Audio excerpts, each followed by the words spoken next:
Hello, everyone. Welcome to the next installment of the VAX Populi discussion series with RaDVaC, the Rapid Deployment Vaccine Collaborative. I'm Ranjan Ahuja here with Preston, Estep, and Alex Hoekstra. Remember, you can always find more information about the organization on radvac.org. Today, we'll be talking about all things Omicron. There's also a statement that we've released on the website about Omicron if you want to get more in depth after the discussion. Alex, what is Omicron?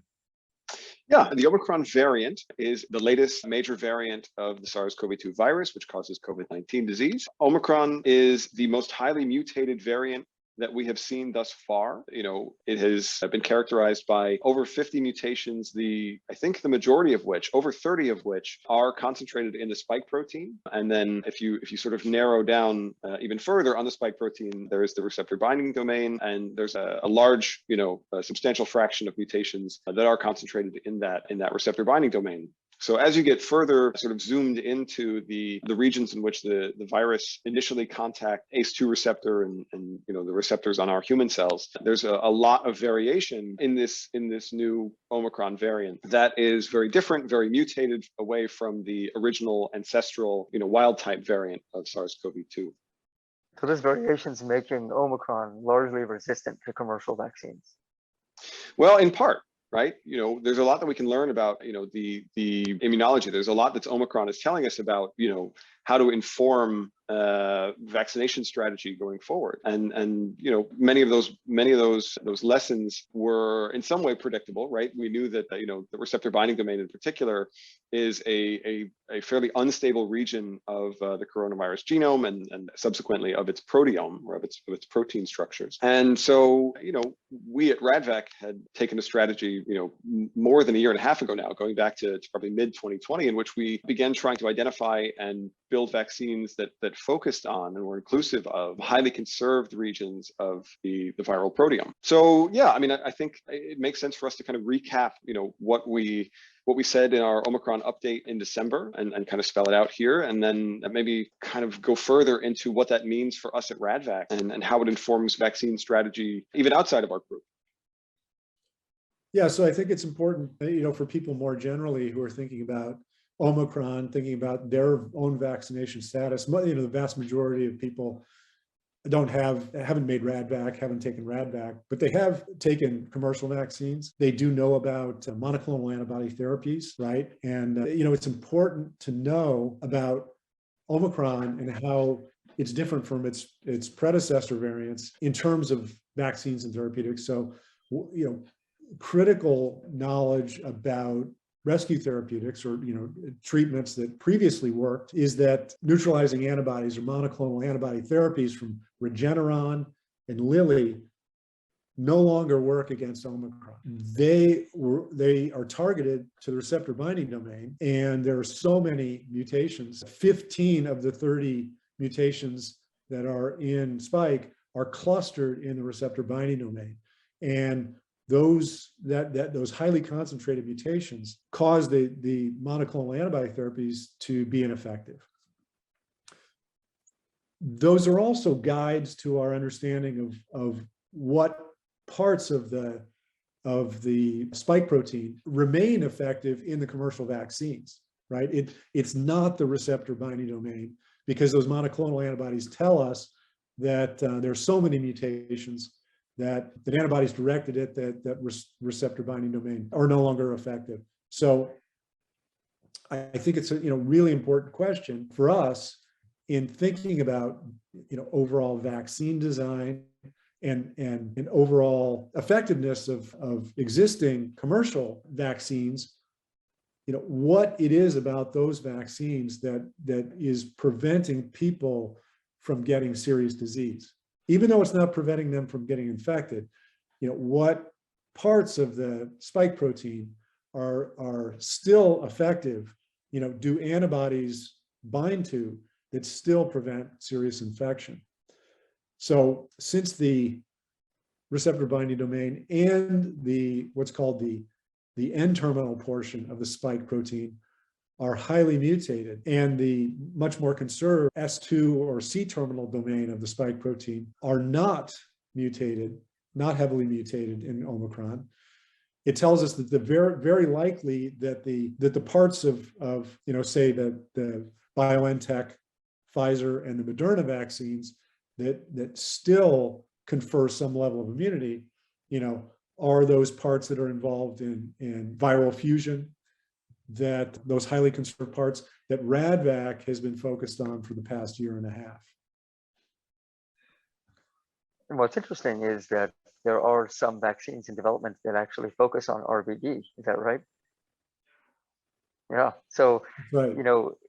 those we predict are not going to be very successful because, as has been a common theme in what we discuss, vaccines are usually, after they're developed, they take quite a long time to go through the testing and approval process, such that by the time they actually are ready to be deployed and administered to people, as we see from this previous current vaccines, a year goes by.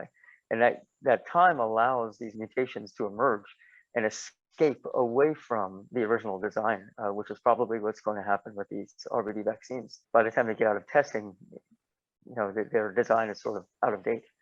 Yeah, it's not exclusive to RBD. All of the vaccines that targeted the original ancestral strain, are behind the times. Yeah. Right. Yeah. So right at this very moment, Novavax is going through the US FDA regulatory, the final approval process. They hope to get emergency use authorization for their vaccine. And my understanding is that, that vaccine targets some pre-Omicron variant, probably the Wuhan strain. So, luckily, well, not necessarily luckily, but luckily for Novavax, they have targeted more than, the heavily mutated part of the spike protein. They are producing a full-length spike vaccine. So they very likely will retain some efficacy, very much like Moderna and BioNTech Pfizer have. But the RBD-based vaccines, their efficacy will be, as highly limited and probably essentially non-existent. And just to repeat, the RBD is one particular part of the spike protein. So the current Moderna, Pfizer, J&J vaccines, because they're whole spike, even though there has been a significant amount of mutation away from the original wild type strain, there are enough unmutated sites that have stayed constant that the immune system can still recognize those and provide protection. Yeah. And just to speak a little bit about, why RBD was highlighted or focused on exclusively by a number of, vaccine candidates that are in production and even being deployed around the world, RBD clearly elicits a useful immunological response against that version of RBD, right? It elicits neutralizing antibodies that are very useful against that particular RBD, whichever one you're presenting. But it is also, again, this highly mutable region that, attacking it is almost a short-term strategy, right? Because you almost have to keep pace with a virus that is constantly mutating and particularly in this region. So if it could be deployed very, very quickly, then that short-term strategy would likely pay off. But because of the sort of legacy and infrastructural pipeline problems that inhibit vaccine production, testing, regulation, and deployment, because that is not a quick process, certainly not in the conventional framework, it's a losing strategy, right? You constantly sort of behind and increasingly falling behind viral mutations. So we at RaDVaC have anticipated that. I think many other scientists around the world have anticipated that, but we built it into our immunological strategy in terms of our vaccine designs, probably beginning more than a year and a half ago, when we began looking at, we began kind of overlaying what are the most highly conserved regions of the SARS-CoV-2 virus, and what are amongst those, what are the most immunodominant? What are the most, immunologically useful regions that we can include as components of a vaccine? And so it's important, that we release an Omicron specific update, but as a validation of the point that you just made, Alex, that the majority of our Omicron-specific vaccine is actually preserved from previous generations. It's the core epitopes that we will be including in our Omicron-specific vaccine. 80% are left over, from our previous generations. Primarily because these, those are T cell epitopes, which we intentionally selected because they are what's called immunodominant. They are critical players in creating T cell immunity, but they are also a critical point is that they are in highly conserved portions of the viral proteome. So we knew from previous studies on other coronaviruses, SARS and MERS, and animal coronaviruses, that they were located in parts of the coronavirus proteome that change very, very little over time. So we knew even a year and a half ago with fairly high confidence that these were maybe not necessarily completely immutable parts of the virus, but that they were very constrained, likely, functionally constrained parts of the virus. So the virus can't easily mutate away from those ancestral sequences. Yeah, they're kind of like an Achilles heel. Exactly. And so, it's really important to note that those aren't just conserved, but they also provide some level of immunity. And so one of the recent publications that came out just this week was, yet another publication showing that pre-existing T cell responses are to non-SARS-CoV-2 common coronaviruses are cause some level of cross-reactivity in people. And so what I mean by that is that if you take the population and you separate it into two different groups, people who haven't been infected with SARS-CoV-2 and people who have been, in those people who have not been infected with SARS-CoV-2, you can take their blood and expose their white blood cells to some of the proteins that are found in the SARS-CoV-2 virus. And you can find that their blood cells are reactive or cross-reactive to SARS-CoV-2 epitopes. And so this suggests that these people have been previously infected with common coronaviruses, and those highly conserved epitopes have triggered a durable, longer-term immunity that protects against SARS-CoV-2 infection. And we further know that these people are likely protected against SARS-CoV-2 infection because when those people went on to become infected with SARS-CoV-2, those people did not develop serious disease. They developed mainly asymptomatic infections. Yeah, so not necessarily. This tells us that T cells, are not only highly conserved and cross-reactive, but that they provide a longer-term protective immunity against subsequent infection from unrelated, or not closely related coronaviruses. Sure. And to characterize kind of their function, it's not necessarily to stop infection, right? Like, the role of these cross-reactive T cells is not in their ability to stop infection from taking place in the first place, but it is to reduce the severity of that infection by inhibiting replication from cell to cell. And, potentially if these cross-reactive T cells are located in the upper respiratory tract and in the mucosal surfaces, mucosal tissue, they can prevent kind of the systemic spread into the lower respiratory system, the blood, and other tissues as well. So That's in right. that way, really they kill infected cells. They Right. can result in what's called a cytotoxic T lymphocyte response. Right. And they rid the body of infected cells. Yeah. So we have these two major parts of the immune system. We have B cells and T cells, which work together to be sure. But B cells tend to produce antibodies, and antibodies are these free-floating structures, sometimes free-floating, sometimes attached to cells, but free-floating structures in the bloodstream that will glom on to viruses that enter the bloodstream and neutralize them, meaning make them unable to carry out viral functions and to infect cells. The T cells, on the other hand, they do a different set of functions.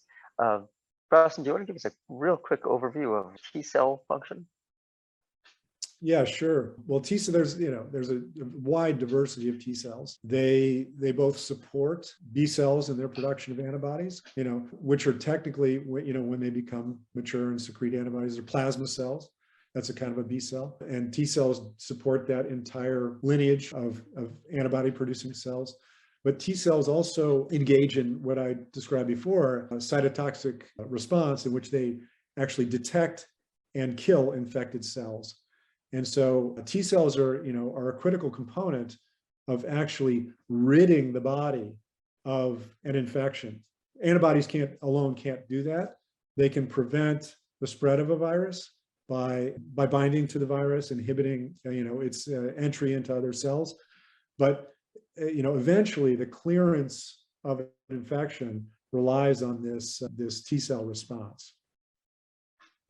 So both B cells and T cells and other types of immune cells in the body have the ability to recognize viruses and other pathogens that enter the bloodstream. But there's slight differences in how they recognize parts of the virus, and therefore they're complementary in that sense also. The B cells, which produce antibodies tend to recognize more exterior, superficial, larger parts of the virus, like the spike protein. And we've all seen illustrations of SARS-CoV-2 where we have these spike proteins protruding from 720 from all aspects of the viral particle. And those parts, the spike protein is sort of what makes contact first. So antibodies will tend to be made to those most exterior parts. The T cells, however, can recognize smaller parts, the parts in between the spike proteins, and therefore have their own sort of set of specific epitopes which they recognize. An epitope is just a length of amino acid or a segment of protein. And so it's important for more rounded, more complete protection to have your antibodies and your T cells be well familiar with the virus that enters the body. So the RaDVaC vaccines, starting many generations ago, had both B cell and T cell epitopes to stimulate both important parts of the immune system. And we chose those T cell epitopes to be in the highly conserved portion exactly for this kind of event like Omicron presents us with, right? We knew that the virus mutates very quickly. We know that the spike protein, especially the outer part of the spike protein and the receptor binding domain, which is that those mutate extremely rapidly. And so we selected T cell epitopes that were not only immunodominant as determined by very, very high tech methods of measuring T cell responses, but we selected them outside of the spike protein and in highly conserved parts of the virus so that the virus would not be able to mutate away from the effectiveness of those epitopes. And so our strategy is proven so far to be valid. None of the Omicron mutations has appeared in any of our epitope selections except for our one peptide that we selected in the receptor binding domain. And we as RaDVaC can do that because we only publish our vaccine designs and we use them on ourselves. We self-administer our vaccines. We don't require regulatory approval to do that. We don't require many months of regulatory review. So it wasn't surprising to us that our peptide within the receptor binding domain had many mutations, but we can change that at will, which we are doing now. However, that brings up an important point about complete independence of production and the delays that we're currently facing with ordering peptides and reagents that we'll need for our Omicron update. So yeah, to follow on from that, our typical turnaround time in the past has been under 4 weeks, right? And that's from initial characterization of a new variant or a new sort of antigenic target that we want to include to through the design phase, through the production phase, and getting it shipped to our lab, and then actually sort of producing the final vaccine candidate and then administering it to ourselves, that was typically a 4-week or less process. Unfortunately, as the pandemic has evolved into a new unfortunate chapter of extreme caseload and just protracted supply chain issues, production has become a much slower process, unfortunately. And that the effect of that is that we as an organization have had to wait for various synthetic peptide vendors to do their thing. So it highlights, as Preston said, it highlights our focus and our need to become production independent. And that's not something that is specific or unique to RaDVaC. That's really a problem that besets 99% of the world, which isn't able to produce their own vaccines or even vaccine materials. Just like us, just like our lab and our core group, everyone is sort of waiting in line for the trickle down, right, of centralized producers being able to fulfill orders and be able to keep their production facilities humming with enough staff and with enough materials that they can actually ship, product. So, it highlights one of our top priorities really going forward, which is production independence. And we think that by working to solve this problem for ourselves, we can, of course, begin to turn that into a leverageable solution for others, right? That we may be able to decentralize production in a way that is useful to the places in the world that are not able to produce their own vaccines right now, which is most places in the world. So I think let's get back to the point about the weaknesses of the receptor binding domain. Commercial vaccines, again, RaDVaC can produce a receptor binding domain peptide for inclusion into its vaccines, and that's a useful epitope for us because we don't have this regulatory delay in using the vaccine. I think it's important for us to ask a simple question about where we would be, where we as the world would be if the widely deployed commercial vaccines, the BioNTech, Pfizer, and Moderna, had been RBD-based vaccines, because BioNTech did design an RBD-only vaccine. They decided to go through to full production with their full-length spike vaccine. So it really isn't, too hypothetical a question of where we would be if they had deployed RBD-only vaccines. And I think given the high level of resistance and the high concentration of mutations in the receptor binding domain, I think it's a pretty easy prediction to make that receptor binding domain only vaccines would not be protecting people against serious illness with this Omicron wave. So it's a really lucky thing that those companies produced these vaccines that included these other epitopes. And going forward, and the reason I'm bringing this up again is because a lot of people, a lot of experts, a lot of countries, a lot of vaccine companies are still focused on this strategy of producing receptor binding domain based vaccines.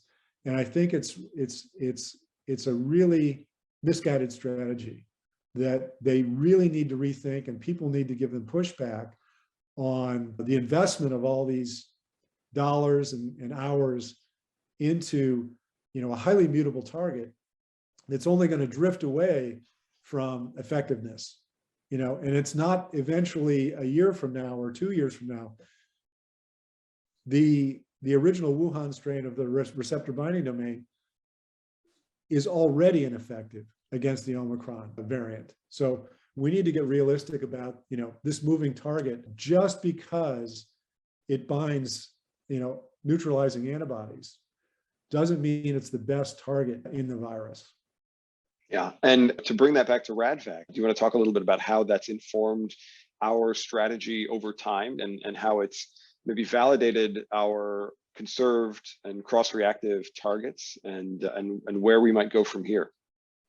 Well, I think we've pretty well covered how it is that RaDVaC can operate with a focus on the receptor binding domain, but not a singular focus. I think the really critical, the crux of the message is that if we want to have a vaccine that's effective against future targets, We have to go after more conserved parts of the virus. Eventually, we have to, I think even commercially, we have to focus on pan-coronavirus vaccines and pan-family virus vaccines, including, for virus targets beyond coronaviruses like influenza.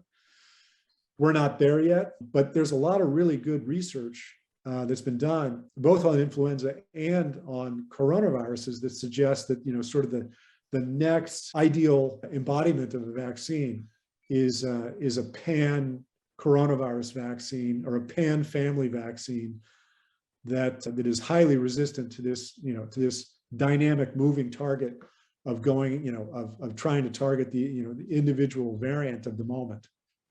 One thing that's definitely been stimulated during and in the wake of these different waves of infection is an awareness that we have to be more proactive with vaccination now. And that has gotten a lot of teams around the world thinking about not only pan-coronavirus vaccine, but vaccines for entire virus classes that incorporate, not only the B cell response, but the T cell response. And they're looking to elucidate immune mechanism that can point to better vaccine designs and better strategies to use in vaccination. So this is all stimulated quite a bit of thinking on the part of the vaccinology and medical communities.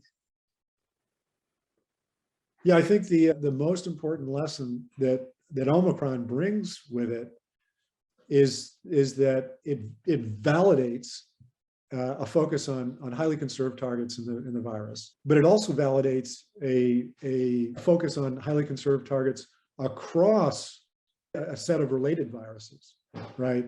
Not just, it invalidates maybe more importantly, because of the heavy investment in the transient targets, is that Omicron really invalidates this focus on the receptor binding domain in the case of coronaviruses, but to sort of generalize that lesson, it tends to invalidate a focus on the highly mutable aspects of viruses more broadly. Influenza is a perfect example of how we have been wrongly focused and chasing mutations for decades, for the entire history of influenza vaccination.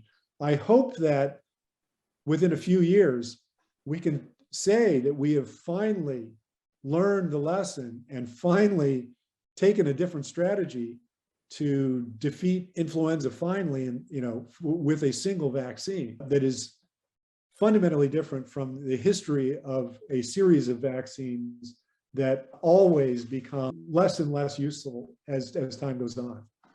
Yeah, so even as fast as we've been able to operate at RaDVaC, we don't want to have to be playing catch up, right? We don't want to have to be playing a foot race against a virus that is certainly at this point already on the run and already mutating. It has trillions of replications event every day, and from those will emerge new mutations. So it has made sense for us. It does make sense for, I think, everyone now to be highly focused on these very conserved, stable, less mutable, and still immunologically useful regions of coronavirus and of course of other viral families as well.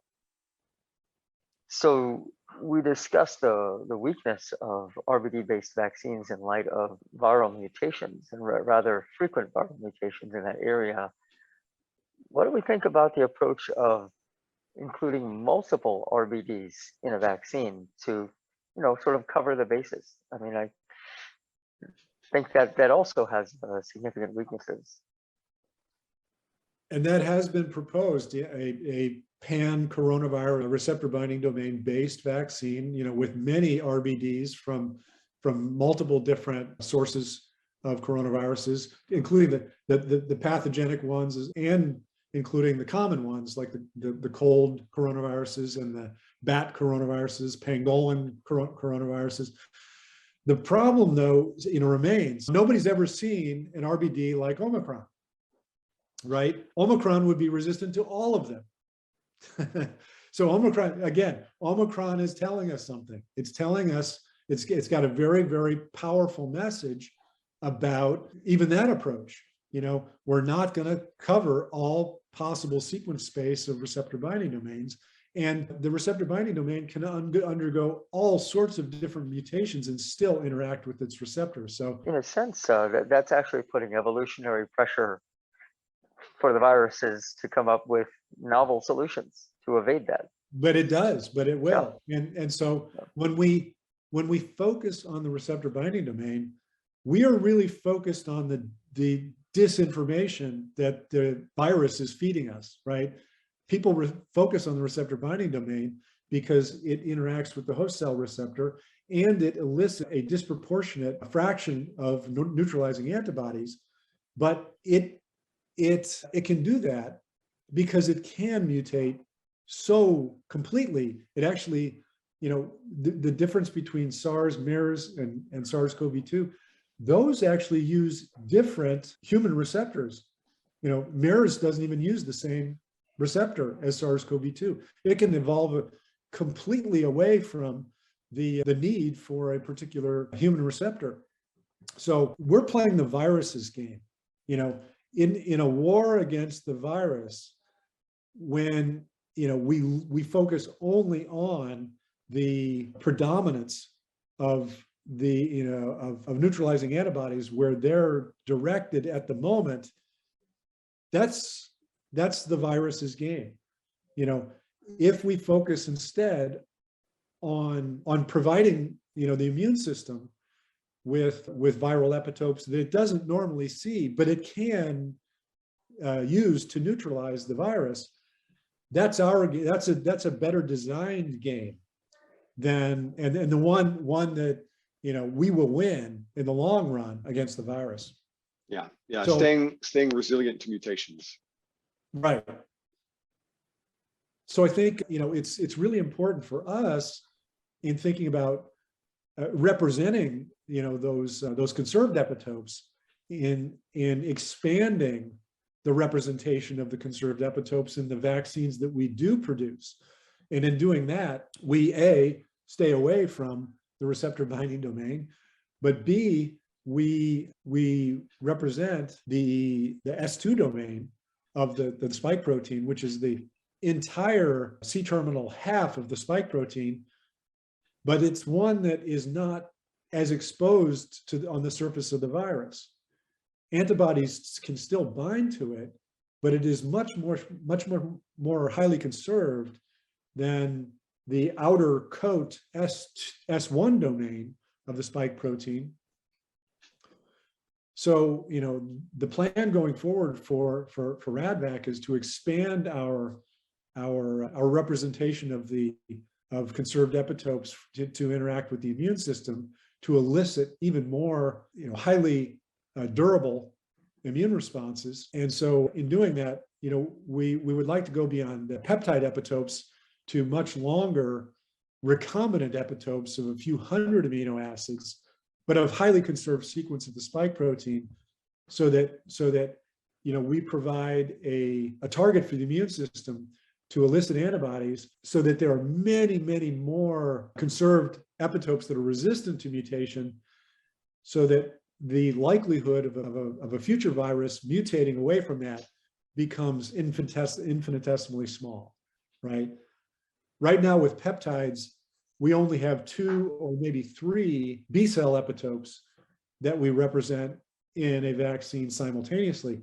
If in a vaccine, a dozen or more highly conserved B-cell epitopes, even if if some of them are only elicit antibodies in, say, 20 or 30% of any individual patient, the combination, the aggregate total of those protective antibodies will be much greater a mutational hurdle for any virus to overcome in the future.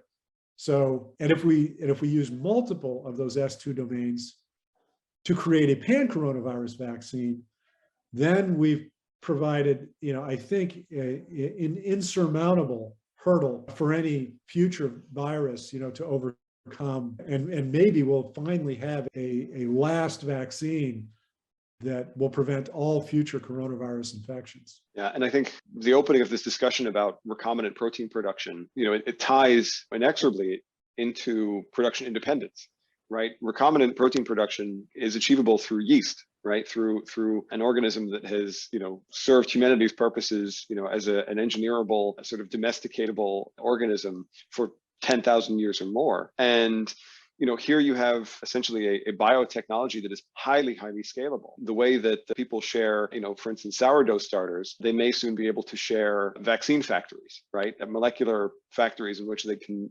construct useful vaccine components, right? Antigens that can be bound to or arrayed on nanoparticles and then administered as a vaccine.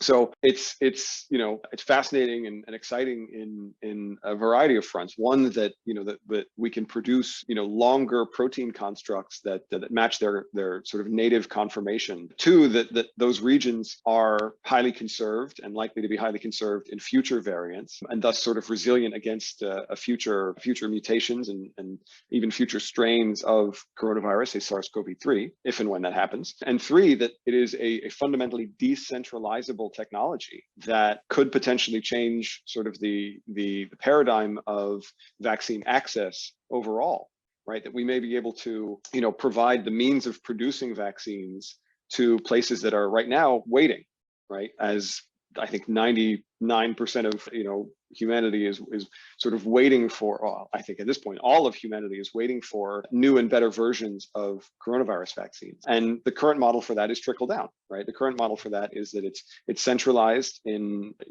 not just high income countries, but really in a few facilities of high income countries that are in a position of having to provide for the entirety of humanity. And that's just not that's not a useful, tractable solution to undoing a pandemic. We really have to think about what scales and how to promote access in a real way. So the recombinant yeast production of viral epitopes is a really, really exciting new chapter for RaDVaC. And we're in the early phases of that, but I think there are clear advantages to it, and I'm excited that we can put some resources into it. Excellent. And with that, I think we'll close out the episode. Thank you everyone for joining us, the Rapid Deployment Vaccine Collaborative. Again, we're at radvac.org, and we'll see you next time.